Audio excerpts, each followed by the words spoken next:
Yes, Honorable Kotoe. Thank you, Mr. Speaker, for the opportunity to contribute to the debate on the 2019 budget and financial economic policy. Mr. Speaker, it is said that when the hyena does not wait for the cat to teach it all the tricks or the craftsmanship when it is in a haste, it doesn't perform well.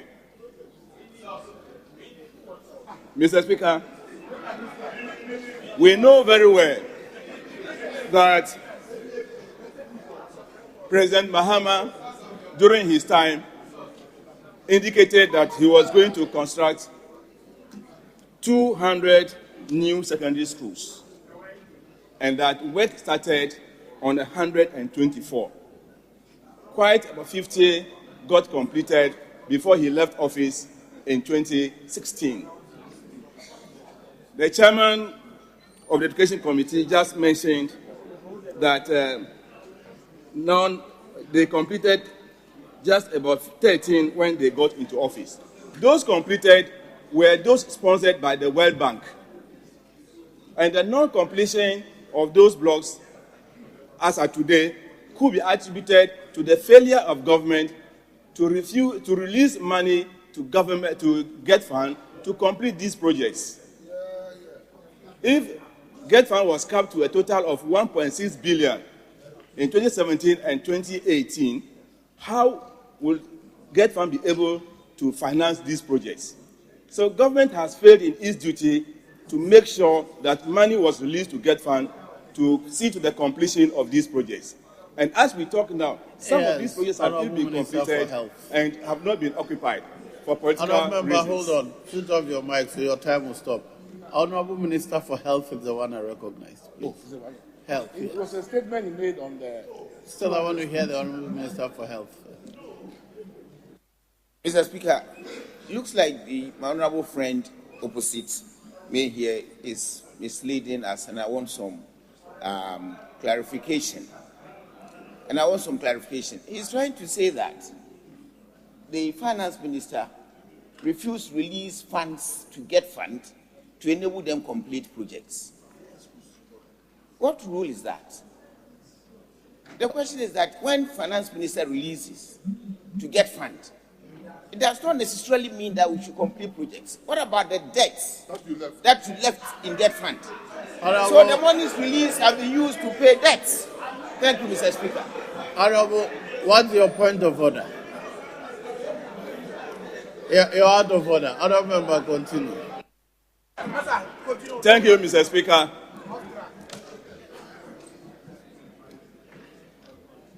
In the budget,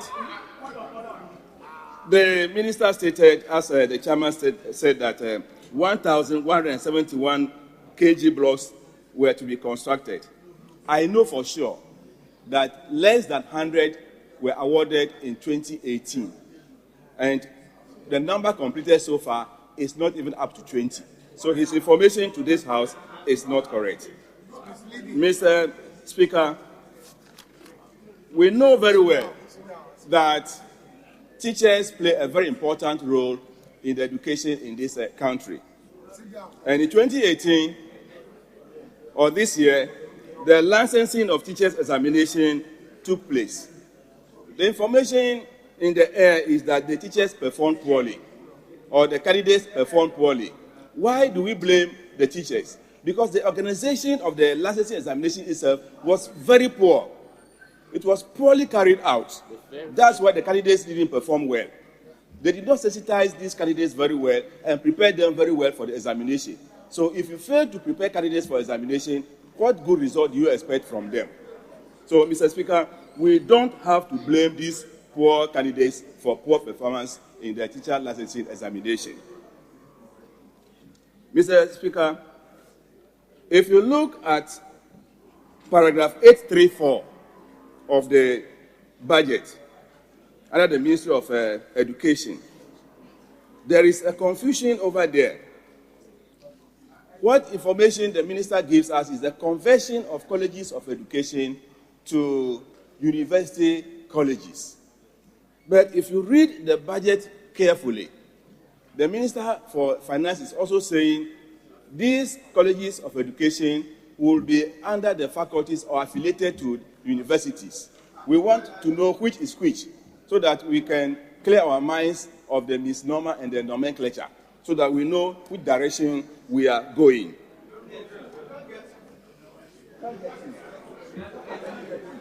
Mr. Speaker, we are having a very big challenge at the basic education level.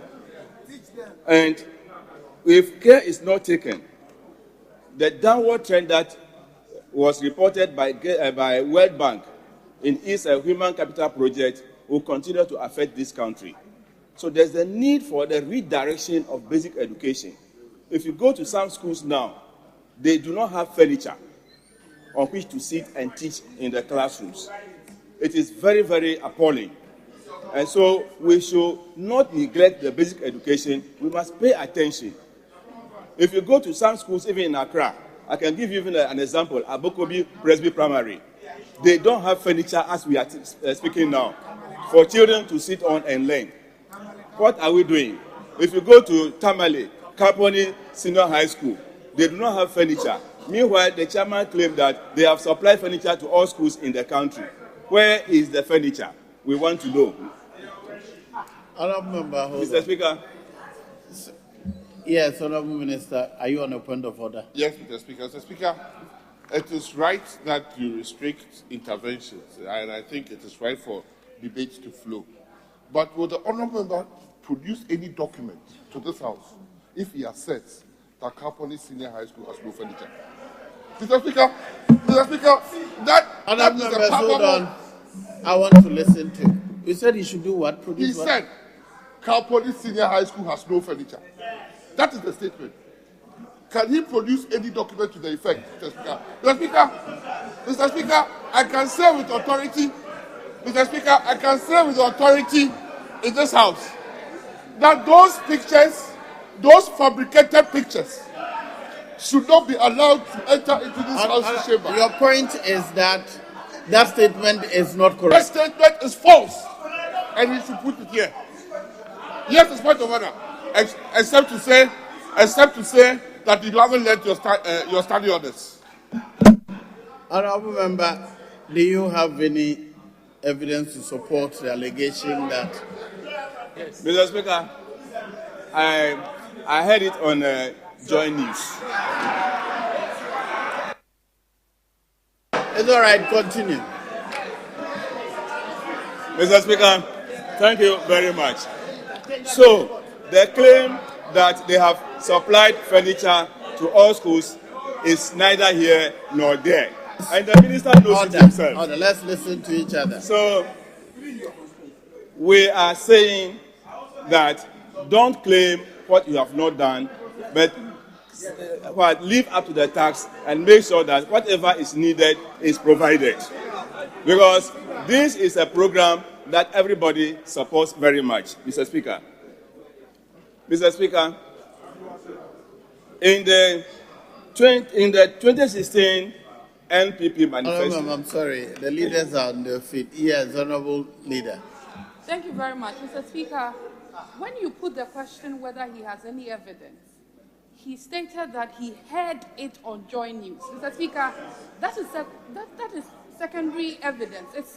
It's circumstantial evidence, except that he can say that it was on the My Jaw online and he can produce and table it. But for hearing, he might hear differently, I would hear differently.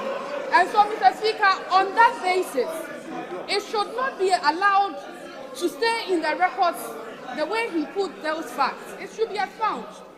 Mr. Speaker, that is my Honourable members have ruled. He has shown his source of information. If we find that that source is not credible, it is up to us to, in the debate, respond to that. But he's saying that he did not see it himself. It's a report. So that is why it's a debate. You can respond to that. Please proceed. Thank you, Mr. Speaker. In the 2016 manifesto of the New Patriotic Party, they promised that they will establish 350 senior high schools in this country. This is the second year. 2017, 2018, there is nothing of that nature which has been provided. Mr. Speaker, the information is that they rather want to enhance or provide more KG block. They also mentioned that they are going to change some schools into model schools. So, Mr. Speaker, when will they start the 350 promised senior high schools? That is what Ghanaians are waiting for. We want to see the beginning of those 350 secondary schools. When President Mahama promised the 200 E-blocks, he really started. Honorable member, hold on. Yes, Honorable Minister. Mr. Speaker, in all honesty, debates should not be allowed to spread false information. There is nowhere in the MPP manifesto from page 106 to 112 that 350 schools are mentioned. Mr. Speaker, if he wants to remind himself of King James Version and New England Version of the NDC 2012 manifesto, he should not confuse the MPP 2016 manifesto with anything. Nowhere in the 2016 manifesto of the MPP is 350 schools mentioned. Honorable member, can you point to where in the manifesto there's a reference to 350 secondary schools? Honorable members, I want to hear you. Where in the manifesto? Thank you very much, Mr. Speaker. Mr. Speaker. Leader, I just want information. After that, I'll hear you. Mr. Speaker, I said that in the 2016 campaign, the flag bearer promised 350 senior high schools.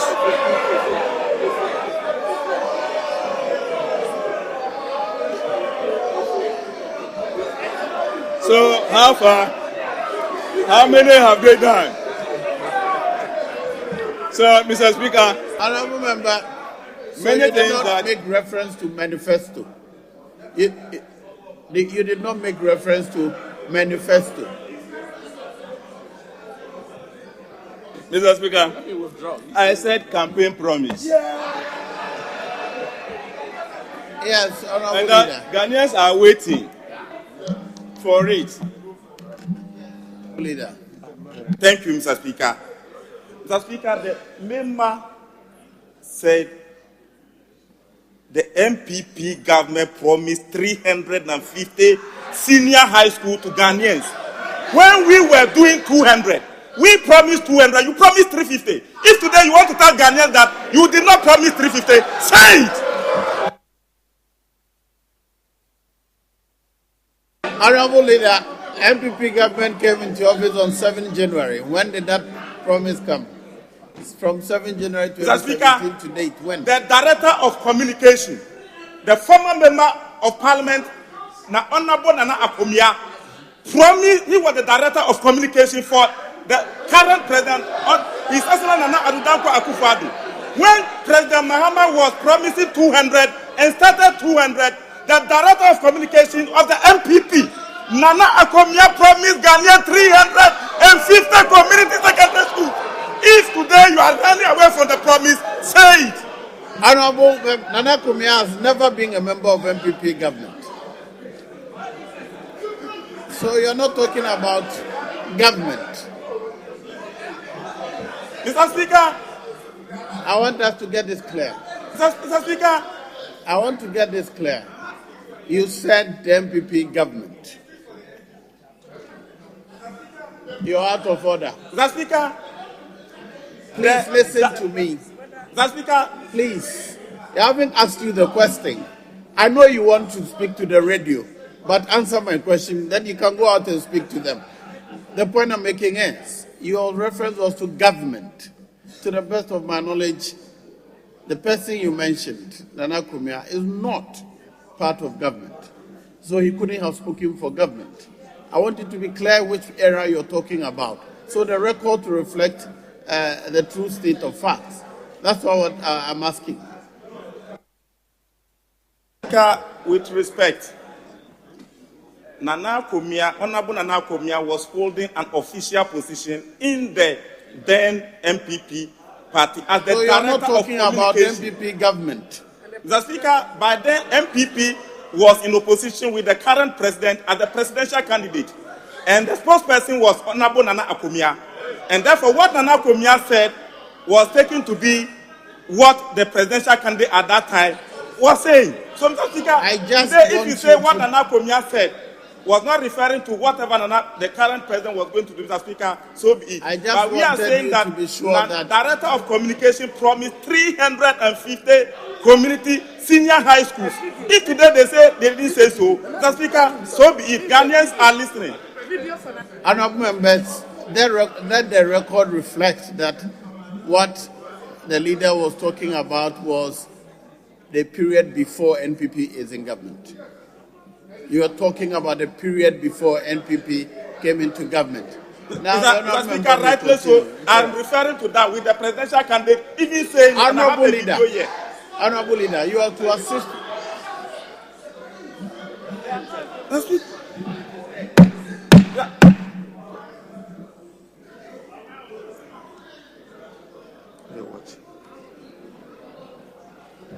Let the facts be correct. Nana Kumia may have spoken as a party communicator, but he certainly did not speak for government. It is that fact that I want to be correct. Now, Honourable Member, you may continue. Thank you, Mr. Speaker. Mr. Speaker, it is well known that the free senior high school program started last academic year, and we all knew the challenges that we went through, such as poor accommodation for students either in the classroom or the dormitories. And with the increasing number that we have every year, it was expected that government will take measures that will solve the problem before September this year. But lo and behold, no such thing happened. And because of that, a program, the shift system, which was recoined as double track, started. We all know that President Mills of blessed memory tried to eliminate the shift system from the country or in the country so that no school child would be found wanting, so that they could have adequate learning opportunities. But it had to be introduced at the senior high school for reasons that we've not been able to very well prepare for the program before implementing it. The double track system has a lot of challenges for us. If you look at the number of days that the students spent in school, and they are now on holidays, 41 days. If you look at the number of learning days in it, it's not even up to 25. And that is not good for our children. And normally when our secondary schools reopen, they don't immediately begin academic work. So I don't think even our students had opportunities of sitting down in the classroom for 20 days before going on holidays. Now they are on holidays for a very long time. Now, only to come back and then join their colleagues and then finally write their examinations. So you ask yourself, out of the 181 days, how many days have they actually spent in the classroom? And the result is going to be that our children will not have the necessary or enough tuition to prepare them for whatever examinations they will be writing in the future. It is my hope that the 1.5 billion Get Fund facility that this House is going to approve for them will be used in making sure that the projects that are ongoing in the various senior high schools are completed, so that come next academic year, this unfortunate situation of a double track system will see its ugly face in our schools again. We need to do something about it. The minister must make sure that the double track system is abolished come September next year, so that our children can have a better place, our children can have enough time to learn. Because as we increase the number in our schools, there's a need for us to make sure that we provide so that we can fight the low quality of education in our schools. Mr. Speaker, it is also known that parents who do not have TIN, that is the tax identification number, their children will not benefit from the free SHS. Why do you give something with the right hand and take it away with the left hand? Such things cannot happen. A farmer in my village, Metrikasa, in my constituency, how would he be able to get this thing when he is not given the opportunity? Hold on. You still have 3 minutes. Mr. Speaker, yes. If my honorable friend continues on that trajectory, as a Minister of Education, I cannot sit in this chamber for such palpable falsities to be spewing out of his mouth.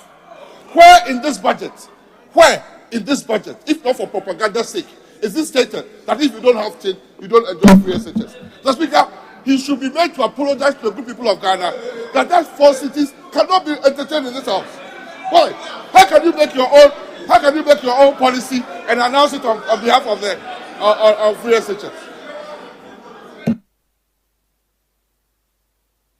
Honorable member.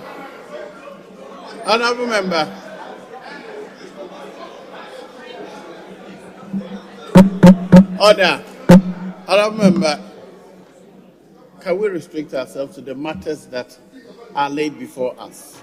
There's no law in this country passed by this House saying that anybody cannot enjoy anything unless he has TIN.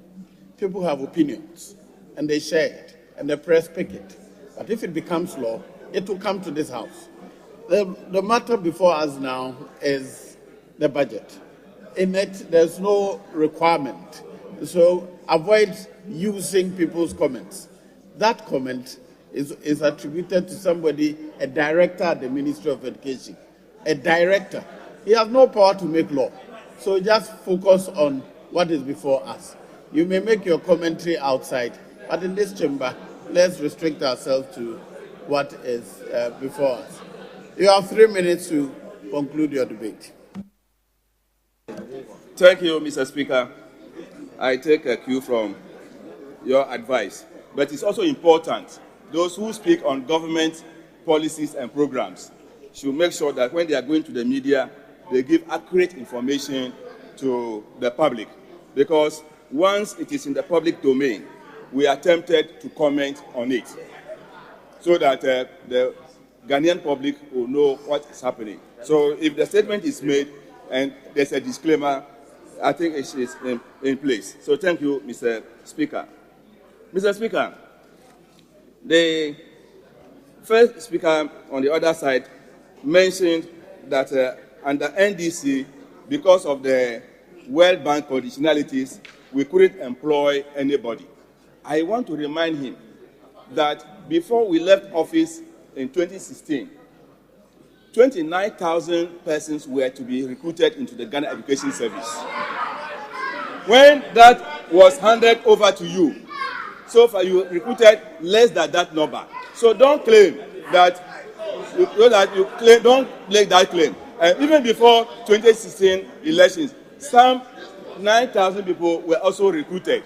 So please, your information that we did not employ is not correct. The foundation was laid for you to come and employ the people.